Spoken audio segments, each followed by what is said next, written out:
Some days feel so full, yet somehow empty. Even when I'm surrounded by art, books, and beauty, I still find my mind scattered, my thoughts jumping from one thing to another.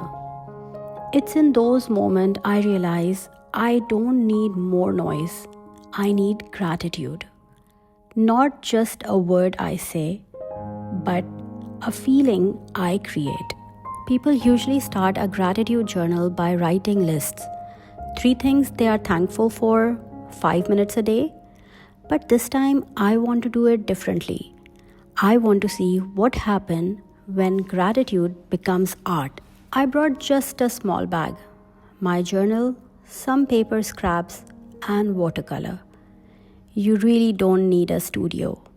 All you need is a table, a cup of coffee or tea, and a little space to breathe. Yes, you guessed it right. The first page of my gratitude journal, I'm going to start in a cafe. It felt good, grounding, the background noise faded, and I realized how much peace can come from creating anywhere. 1 hour passed so quickly and I had my first page. I began with stamping, few watercolor lines, strokes just to add a checker box, some simple material which will not make anything messy. You've probably seen many videos teaching you to write in your gratitude journal, quick lists, morning reflection, but what if you don't just write gratitude? What if you paint it? For me, gratitude isn't a sentence. It's a feeling, a color, a texture. So instead of writing fast list, we slow down. We write and create to feel more connected.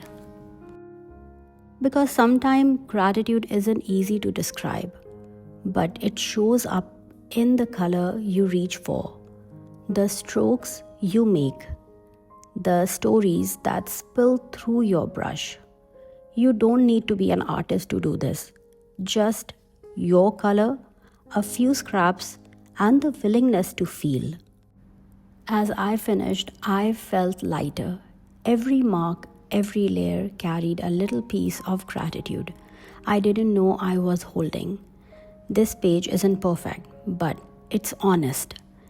It's a reminder that gratitude isn't a list to complete. It's a feeling to return to. So after the cafe session, I feel lighter. And now I'm back in my studio and ready to start my next page. After this first page of welcoming November in my theme, I really feel motivated. You can get the full Rooted in Gratitude guide for free. I've attached the link in my description. It's just a gentle roadmap to help you start. You don't need to follow exactly, just go with the flow. Let me show you how you can begin your gratitude journal if you've never made one before. Everyone has different art materials and supplies, so don't worry about if you don't have what I am using. This is my bag which I always carry if I am going to do painting or my journaling outside. These are the stamps which is super convenient. You don't need to paint, you can just use a stamping or just add the stamps around to add the color. This is my second page, so I'm going to glue 2 pages together so it will help me color not to bleed. This is the collage paper which I made for my previous video. Those who are following me, they know. Otherwise, I will add the link in the description. I just use a normal school glue, liquid PVC glue, add some water. You don't need to go for the Mod Podge, but if you have, that's great. Here I just want to use these paper. I might use these paper, I'm not sure, but right now I'm just collecting all the materials what I needed or what I might need it. So I have this leftover white paper from previous video. I am just going to glue this collage papers to have a little steady. The idea is I want to add some autumn leaf, and this is the burlap. It is something which I love adding. It's like the earthy tone, and the texture gives me a beautiful feeling to add in my journal or in my artwork. So this is also, I'm planning to add on the paper for steadiness. Adding the background, it's completely optional. I add some lines, just a pattern, few stencils, soft pastel. I don't want to add lots of paint. And in my journal I have pictures of my mothers. As a first page of my gratitude journal, I really want to dedicate this to my mothers. The reason why I'm saying mothers, because one who gave me birth, one who adopted me and gave me life and what I am today, who I am today, and one, because of her I have a family, my mother-in-law. These three women plays very important role in my life. They are my inspiration, which I realize now. I think once we hit to 40, we start realizing how important these relationships are. Otherwise, before that, mostly we take granted. We are always complaining and arguing them, and always having a competition with siblings and other family members. But anyway, right now, I don't want to add their pictures, but I want to illustrate them just as an impression that they are there. And all three of them are wearing scarves right now in this picture. Especially this picture, I think I made this collage in for Mother's Day for them. And my mother-in-law is no more. She died in cancer, and that's the reason, because of her chemotherapy there was no hair. She lost her all her hair, and that's why she's wearing the scarf. And this picture is so beautiful, and I clearly remember this event. It was a wedding ceremony of one of our family member, and this is the last picture with me. And while I'm making this, it reminded me all those memories with my mother, with my another mother, and with my mother-in-law. This is the beauty of gratitude. I'm so thankful who I am right now, and this is all because of these women's, their sacrifices, their love. While I'm telling you this story, I just remember one of those sessions surrounded by people who were in deep stages of recovery. Most of them spoke Arabic, and I didn't. But somehow the art spoke for us.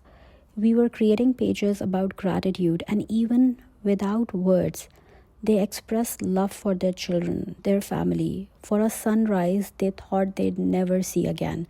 It reminded me that gratitude isn't intellectual, it's emotional, it's embodied. It's in every color, every tear, every mark on the paper. That experience changed how I teach, because now when I say create your gratitude page, I don't mean write a list, I mean feel it. Let it move through your brush, your texture, your breath. That's what art therapy is, turning emotions into expression. Here now it's time for me to add the final touches, like arranging what I already have: burlap paper, collage paper, and I did make a tree out of burlap. But let's see where I'm going to arrange them. These are some of the affirmations. I did it on computer. It's also in your PDF. The link is in the description. You can download and you can use the same one if you want, or create your own. And this is how my journal page look like. And just to have some extra additional, the more, I love hangings, so I just want to make the garland of my blessings. And let's see how it will look like. So I'm using glue gun because it's easy, fast to stick, and this is how my page look like. As I look at this page now, it feels more than just paint and paper. It feels like a small piece of peace, a reminder that even in chaos, gratitude can anchor us quietly, beautifully, and honestly. This page was my reminder that healing isn't happen all at once. It begins in small, mindful moments. And that's what I want you to take with you today. Gratitude isn't just something we write, it's something we create. If this video helped you pause and reconnect, I'd love for you to keep creating with me. You can download the free Rooted in Gratitude guide through the link below and join our November community to share your page and story. This was session 1 of our November theme, Rooted in Gratitude, Creative Harvest. In the next video, we'll move into session 2, Collage Your Blessing. We will take the words and moment from your gratitude page and transform them into layered, tactile collage, a visual map of all the things that nurture and sustain you. I also created a group on my website, so please feel free to join the group to share your journal spread there and we can discuss more. Thank you for creating with me today. Remember, your art doesn't have to be perfect to be powerful. It just has to be honest. See you in the next session. Collage your blessing. Until then, keep painting, keep feeling, and stay rooted in gratitude.